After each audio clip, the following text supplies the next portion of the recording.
I think we can all agree that things have been just really hard since 2020. I think people have been more divided in every way, right? Politically, socially, economically, on social justice issues, on cultural issues. I'm seeing the divide everywhere. And what's really interesting about this is I'm seeing it more like, between brother and brother, mother and father, father and son. Like it's dividing families straight down the middle, which is something that I've really never seen before.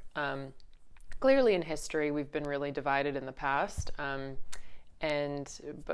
I think we can all agree in our lifetime, perhaps this is the most divided we've ever seen people. So let's talk about this because this is something that I really I don't know, the cogs in my head lately have just been turning on how to heal this divide because I really think it's going to take some effort on everyone's part. But I think it's where we should be putting our focus. And I'll tell you why there's been a shift lately as well, because that's pretty interesting. There's lots to discuss. So let's get into it. And I'm going to talk astrology for just a second because people didn't believe me at the time, but if you were anywhat aware of astrology, like you knew that 2020 was going to be different. There was like a major conjunction and it had Pluto, and Pluto rules plague. So like the astrologers that I follow, they were all predicting, that the plague was going to come from China, and we were going to experience this great divide in consciousness. And I'll tell you why. And sparing you all the details, if you're not into astrology, I get it. My husband just like his eyes glaze over when I get into like the geeky stuff. So I'm going to keep it really simple. There are two mathematical points on the moon, and they're called the North Node and the South Node. And these basically represent kind of like an arrow, like a direction that humanity is focused on at one particular time. And I think, I could be wrong, I think it's like an 18-month cycle. So these change every like year and a half or 2 years, roughly. And they're always a polar axis. So they're always, the north and south are opposites. So they're opposites in the zodiac whenever this occurs. And basically the North Node is what humanity is looking towards, right? Like how we're trying to be, where we're to travel. And then the South Node is like where we're to travel no longer. And it's more complicated than that, but that's the gist of it. So during 2020, up until now, basically, very recently, the North Node was in Gemini and the South Node was in Sagittarius. And that axis is very much like, lower learning versus higher level learning, facts versus knowledge, which is interesting. It's local travel versus long distance travel. And we can all see in 2020, we were all very locally based, right? With the lockdowns, long distance travel was no longer really occurring. So these are really interesting themes. And a big theme with Gemini, if you know any Geminis, if you are a Gemini, they can be quite indecisive because they're the twins, right? So they represent opposing ideas, in one entity. So, and this isn't a negative thing. It's just kind of an interesting thing because Geminis are very curious. They're very like fast moving. They want to take in all the facts, and then they can have this internal divide. So what astrologers knew about 2020 was there were going to be major events, and that these events were going to kind of split the consciousness right down the middle. And you were going to have siblings that thought very opposite on the same thing. And, maybe they're in the same socioeconomic status, but they're having very different viewpoints. This is just kind of what we started to see. We started to see a divide that was greater than we've ever seen before. I'm even seeing the divide within feminism, right? You're seeing some people think feminism is this, and some people think it's like the exact opposite. It's crazy to look at, we've all seen it with the cancel culture and just this political and cultural environment of like, if you're not for something, you're completely against it, and there's no middle ground, it's just kind of like, it puts you on the edge of your seat because a overly political correct environment puts everyone on edge because they're afraid of making a mistake. They're afraid of saying the wrong thing, right? So this is just kind of the environment we've been in since 2020. It was a great split. And I think now the nodes have recently changed, and now they're the North Node's in Taurus. And I think that we're ready to move beyond this division. It's not going to go away, but I think it's time to start focusing on healing it, right? And not exasperating it, and trying to repair what damage has happened in relationships. Because I think we can all agree a house divided cannot stand, right? That it's not good to hate your neighbor, right? That's just, it's never been a positive thing. I mean, if you look at just the US wars, for example, we lost the most people in the Civil War, because that's brother against brother right there, you know? So let's work on healing this. I know I am, and I think it begins internally, as with anything. I think any changes you want to see outwardly, they have to start internally. So, and I'm going to say, this doesn't mean that all of a sudden the issues you really care about, you throw out the window, right? That's not what I'm talking about. I'm a huge believer in standing up for truth, standing up for what you believe in, and being like a warrior in that regards. But what I'm trying to do is, it's fine to stand for something. It's fine to fight for something, and fight for the values that you believe in. You know, you're especially as a mother, like, I want to fight for the world that I want my daughter to grow up in, right? But you can do this and not have negativity towards others that oppose you. You know, you can do this and not hate and not judge, you know, and not tear others down that oppose you. You can do this and love and respect others with different opinions. So this is how I think we can heal the divide. Because I want to teach my daughter how to respectfully disagree with others, how to, you know, voice her opinion, but show love at the end of the day. And I had this huge shift towards judgment when I was younger. And I remember it was probably, I just did a video on my spiritual awakening. It was probably around that time. Because I just started getting a lot of like downloads on things. And I remember one time I was sitting, and I lived in a wealthy area, so it wasn't uncommon to see flashy cars or, you know, really rich people walking around. But I was at like the local Whole Foods, and it was a very, it was at a spot like right where, like, you know, all the rich people would be. And I was waiting for my husband. He was inside shopping, and this really flashy car came up, and just the guy that came out of it, it was kind of amusing to me, because it just screamed like, I'm having a midlife crisis, you know, like frosted tips and just like, I don't know, just his whole aura. It wasn't necessarily what he was wearing or what he was driving. It was more his like energy. He was like really trying to get noticed by me and you know, some other people that were standing around. It was just quite obvious. And so I kind of chuckled to myself on the inside, and then, because his energy was just so obnoxious, then I started to like kind of pick him apart and notice certain things, you know, about him, and kind of chuckle. But then I heard this, and not like I hear voices, but I just had this feeling come over me. And it basically said, you know, when you judge others, you're only judging yourself.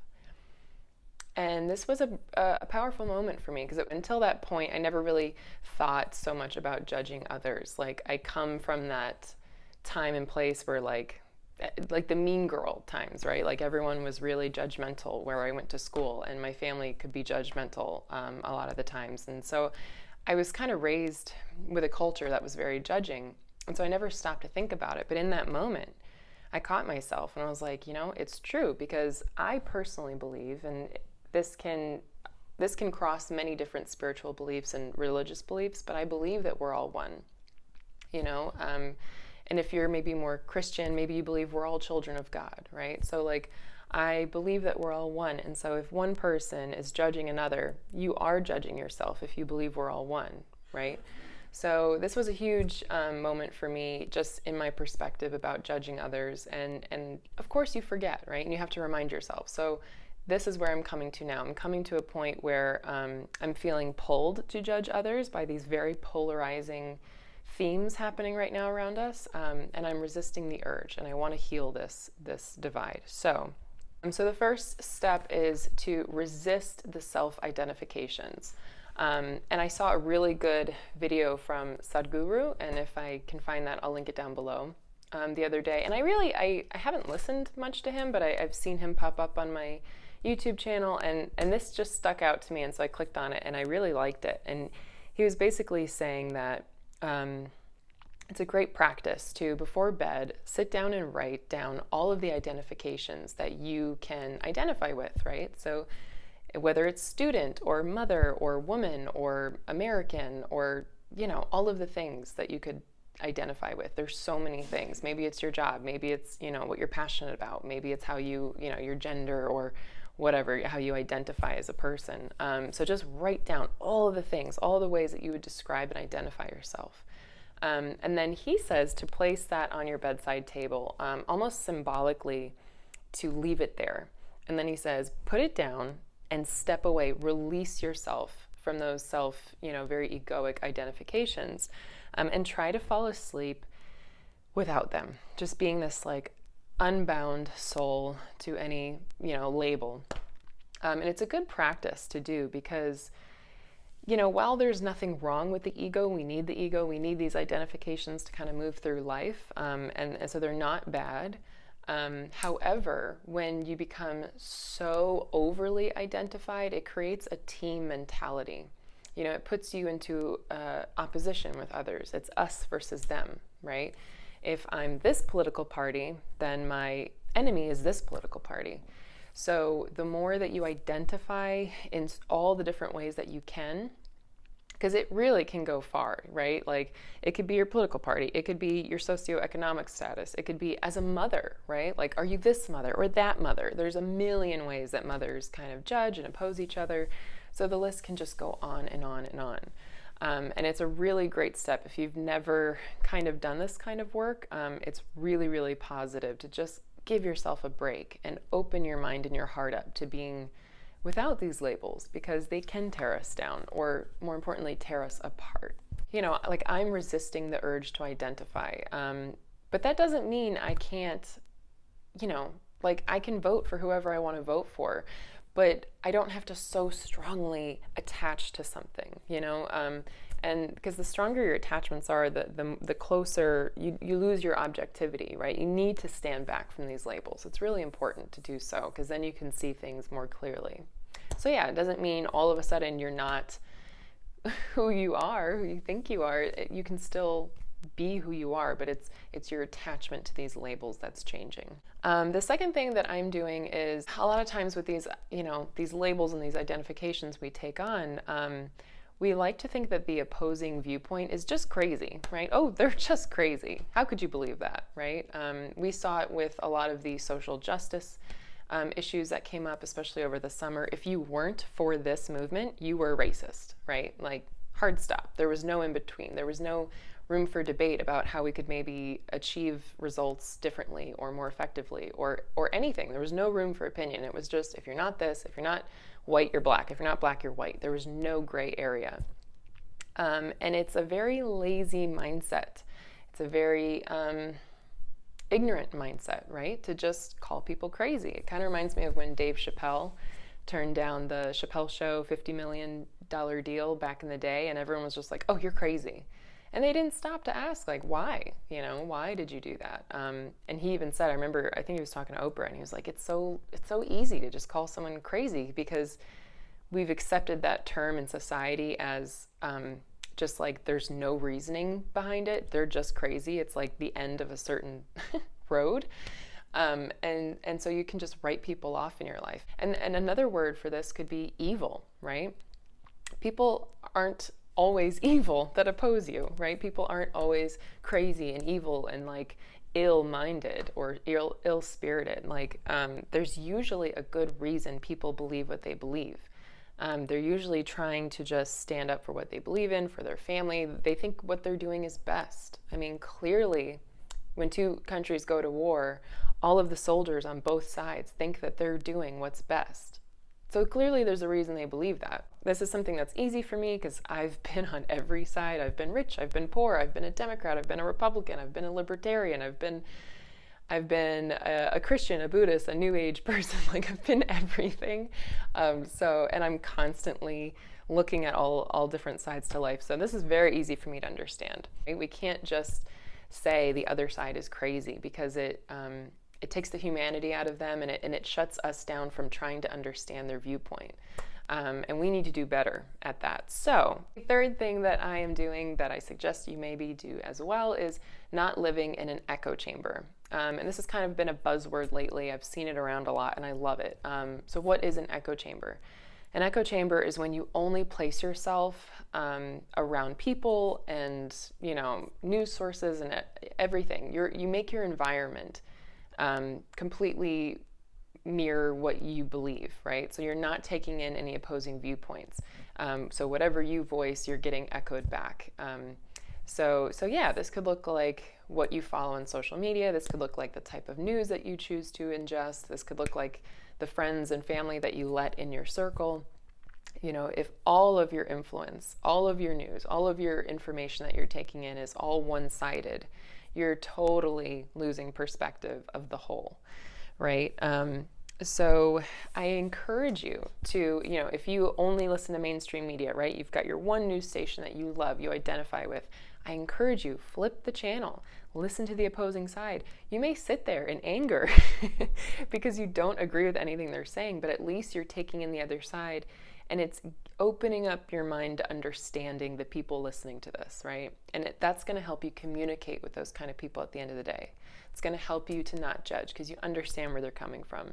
So, and if you listen to mainstream media, I encourage you take a look into alternative news sources, and this goes into every faction of life, to just try and to take in from all sides. This is really good for many reasons. One reason is it opens you up and keeps you open-minded. And this way, your viewpoint may change, and that's a positive thing. We have to move away from this very prideful idea that our viewpoints can never change, right? If I believed in something once and voiced it to even one person, I can never change my mind. You are an untethered soul, and you deserve to keep growing. And so don't keep yourself in a container where your viewpoint can never change, your perspective can never change. That's ridiculous. You need to give yourself permission to grow. So it keeps you growing, it keeps you expanding.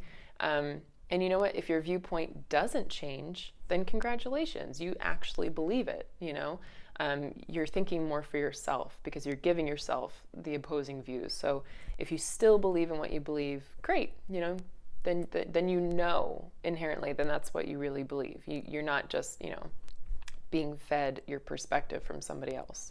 And the other reason is sometimes in life, one side of a situation or an issue or whatever is correct, right? We can look at history, and that's why the phrase be on the right side of history has come about, because there are times in history where one side is clearly in the right compared to the other. And if you're not taking in all sides of an equation, you're not going to have the objectivity to know what the right side of history is, right? Because propaganda exists. Like, you could be on one side and all the information, the echo chamber that you're in is telling you you're a good person, you're doing the right thing. But if you never look at the opposing side, how are you going to know that, you're in the wrong? So I encourage you, take in information from multiple angles. Okay, so the fourth thing that I am doing that I suggest you do as well is to turn down the news or turn off the news. I'm not saying be ignorant, right? Clearly, there's a way that you can quickly ingest the news of the time without obsessing. And that's the issue here, is that when the news is on all the time, the issue with that is that news programs are like any TV programs. They need stimulation to keep you interested, to keep you watching. So it's either really exciting or it's really fearful or it's really this. It's very fight or flight. So it's a lot of fear mongering at the end of the day. And I will challenge you to look at, what you're taking in and how much of that can you even control. I can't control what's happening in Ukraine. I can't really do anything about it other than focus on myself, focus on how I'm raising my kids, focus on how I'm influencing my family, my community, my work. You can only do what you can do. So turn down the news, because that level of fear, it's creating a divide. When you have so much fear and anxiety pumping through your body, you can't reason and you can't empathize with others. And this leads me to my next point. The fifth thing that I'm doing that I suggest you do as well is to whatever you're feeling really convicted about, take an action on, take a stand, and then give the rest to God, right? Like, give the rest to the universe and just let it go. Because it's when we hold on that we become angry, that we become, judgmental of others that oppose us.